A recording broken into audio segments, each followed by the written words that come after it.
Bonjour à tous et bienvenue dans ce nouveau numéro de Cas d'école, l'émission qui vous emmène dans les coulisses des grandes écoles. Aujourd'hui, j'ai le plaisir d'accueillir Olivier Delagarde, président du Collège de Paris. Bonjour Olivier. Bonjour. Merci d'être présent sur ce plateau aujourd'hui. Alors aujourd'hui, vous venez nous parler d'Ascensia Business School. Est-ce que vous pourriez commencer par nous rappeler ce que c'est ? Alors Ascensia Business School, c'est l'école de management du Collège de Paris. C'est une école de management en alternance dont la spécificité, dont le projet en fait est d'être à la fois excellente et accessible. Très bien, alors à qui s'adressent vos formations chez Ascensia ? C'est une école de management post-bac, donc on s'adresse d'abord aux bacheliers qui sont là en ce moment en phase d'orientation et qui souhaitent choisir une école de commerce et de management. Mais on a aussi un système d'accessibilité à chaque niveau, de manière à ce qu'on puisse rejoindre Ascensia quand on le souhaite au sein de son parcours dans l'enseignement supérieur. Donc par exemple, un étudiant qui va venir d'un bac+1 va pouvoir rentrer en bac+2, de bac+2 en bac+3, et un étudiant titulaire d'une licence, par exemple, va pouvoir rentrer en M1. Cette accessibilité, elle fait que les étudiants qui souhaitent se professionnaliser, qui viennent par exemple de l'université et qui souhaitent compléter leur premier cursus théorique par un cursus plus professionnel, peuvent rejoindre Ascensia. Puis dans le même temps, pour les étudiants post-bac, c'est l'opportunité d'avoir une filière complète de formation en alternance, soit en 3 ans, soit en 5 ans. Alors quel est le processus de sélection pour ces étudiants ? Alors plutôt que d'un processus de sélection, on préfère parler d'un processus d'orientation en fait. C'est assez simple, on organise chaque semaine des ateliers d'information et d'orientation auxquels sont conviés tous les étudiants qui le souhaitent. Et puis à l'issue de ça, il y a des tests qui sont justement pas des tests d'admission mais des tests d'orientation pour aider l'étudiant à la fois choisir la bonne filière de formation. Est-ce qu'il est fait tout de suite pour de l'alternance ou est-ce qu'il doit passer par une étape de formation initiale ? Est-ce qu'il est plutôt fait pour telle ou telle spécialité ? Est-ce que c'est intéressant de partir à l'étranger dans son cursus ? Si oui, ce qui est souvent le cas, à quel moment ? Ça permet de répondre à toutes ces questions. Donc on n'est vraiment pas du tout dans une logique ultra sélective ou une logique de sélection académique, mais bien dans une logique d'orientation. Apporter le meilleur conseil pour aider l'étudiant à faire le bon choix. Et alors, dans ce contexte, quel type de profil est-ce que vous recherchez ? Quel type de background, de niveau ? Comment ça se passe ? On cherche en fait des profils qui sont des profils ambitieux, en fait, des profils qui ont envie d'avancer. C'est un peu la référence que fait notre nom. Avec Ascensia, on a une volonté d'aider les élèves à progresser, à donner le meilleur d'eux-mêmes. Donc je pense que la première caractéristique, ce serait ça, des élèves ambitieux qui ont de la volonté, qui en veulent, comme on dit. Mais dans le même temps, on cherche aussi des élèves qui soient curieux, qui soient créatifs. Et au-delà de ça, des élèves qui soient acteurs de la formation, c'est-à-dire des élèves qui ne soient pas consommateurs de la formation, mais qui soient impliqués, constructifs, qui fassent des propositions, qui montent des projets, qui nous fassent aussi des remarques, des critiques, pourquoi pas, sur les formations qu'on dispense, de manière à nous aider à améliorer en permanence et à faire progresser leur propre école. Et donc, quel est le contenu de vos programmes ? Est-ce qu'il y a des dominantes ? Alors, il faut distinguer en fait ce qui va relever du tronc commun et ce qui va relever des spécialités. En ce qui concerne le tronc commun, on a 3 axes forts, l'entrepreneuriat, le management du web et la culture de la responsabilité. L'entrepreneuriat ou l'intrapreneuriat, c'est l'idée de dire qu'on veut que tous nos élèves aient des qualités d'entrepreneurs, soit qu'ils soient eux-mêmes des créateurs ou des futurs créateurs d'entreprises, ou soit qu'ils soient des futurs salariés, parce que finalement, ce que recherchent les entreprises aujourd'hui, c'est aussi des collaborateurs qui ont ces qualités-là. L'entrepreneuriat, ça passe notamment par tout un dispositif qu'on appelle Esprit d'entreprendre et qui repose sur un concours de création d'entreprise. Alors ce concours, il se fait en plusieurs phases. Les élèves sont en groupe pluridisciplinaire. Ils doivent d'abord innover, c'est-à-dire faire preuve de créativité, trouver une idée d'entreprise. Ensuite, étudier les conditions de sa mise en œuvre, la rendre faisable, réalisable et la formaliser pour la présenter à un jury. Le premier jury est composé avec des entreprises partenaires, des entrepreneurs avec lesquels on a l'habitude de travailler sur nos différents sites. Et après, les meilleures équipes sont sélectionnées et passent devant un jury qui est composé de fonds d'investissement, de professionnels de la finance qui vont évaluer ces dossiers exactement comme ils évaluent des vrais dossiers. Donc premier axe, l'entrepreneuriat. Deuxième axe qu'on va retrouver aussi dans tous nos contenus, c'est le management du web. Alors le management du web, ça ne veut pas dire du tout qu'on veut former des développeurs, il y a des écoles d'ingénieurs qui font ça très bien, mais on considère qu'aujourd'hui tout ce qui va relever du digital, ça doit être présent dans tous les contenus de formation d'une école de management, quel qu'il soit. C'est-à-dire qu'on fasse du marketing, qu'on fasse de la gestion, de la communication. De toute façon, on a besoin du web et on a besoin de savoir comment le web transforme ces métiers. Donc ça, c'est un autre axe transversal. Et le troisième axe transversal, c'est ce qu'on appelle la culture de la responsabilité.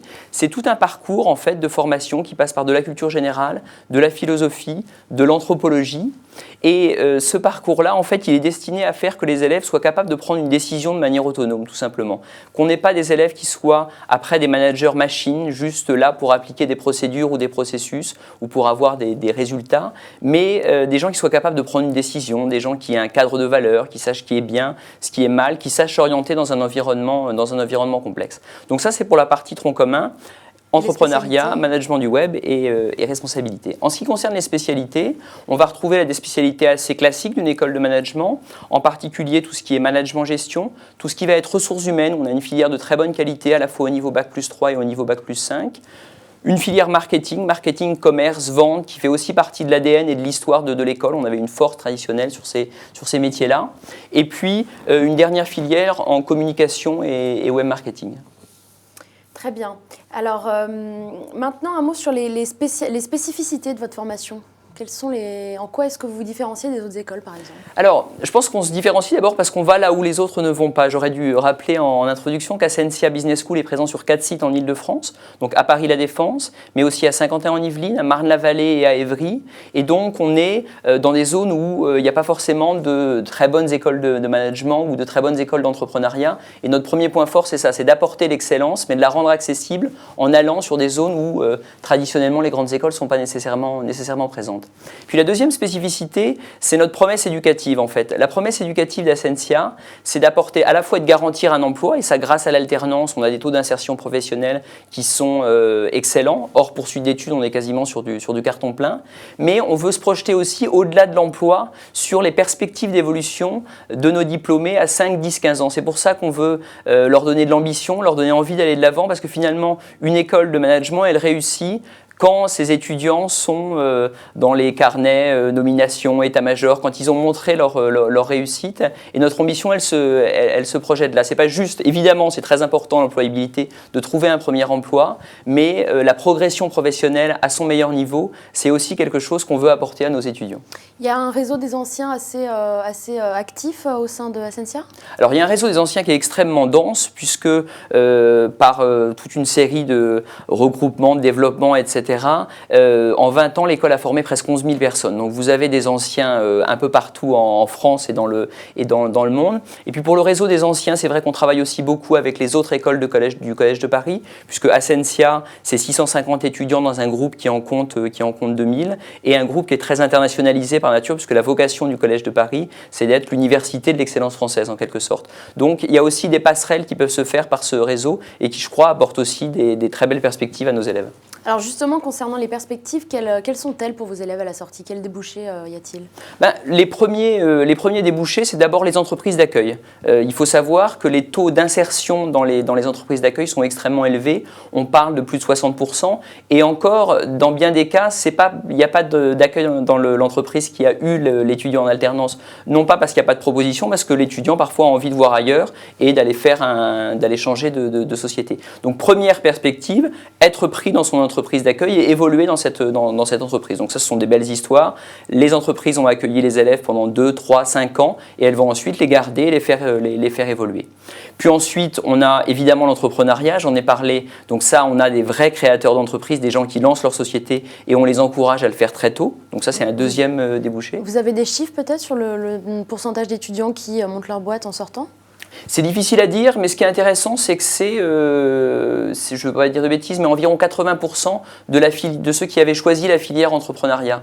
Ça n'a l'air de rien, mais ça veut dire que quand on choisit l'entrepreneuriat chez Ascensia, on est vraiment accompagné jusqu'à la création d'entreprise. On a coutume de dire aux étudiants qui choisissent cette filière, votre diplôme, en fait, ce sera non seulement les statuts de votre société déposés, mais votre premier client signé. Donc on a un très bon taux de réussite et de transformation pour tous les étudiants qui choisissent cette filière. Et puis évidemment, on a beaucoup de recrutement dans tous les métiers auxquels on prépare. Les services marketing, les services ressources humaines, les services de gestion sont des gros consommateurs, si j'ose dire, de nos diplômés. Très bien, merci beaucoup Olivier de la Garde d'avoir assisté à cette émission, répondu à mes questions. Ce sera le mot de la fin donc. On se retrouve très vite pour un nouveau numéro de Cas d'école. À très vite.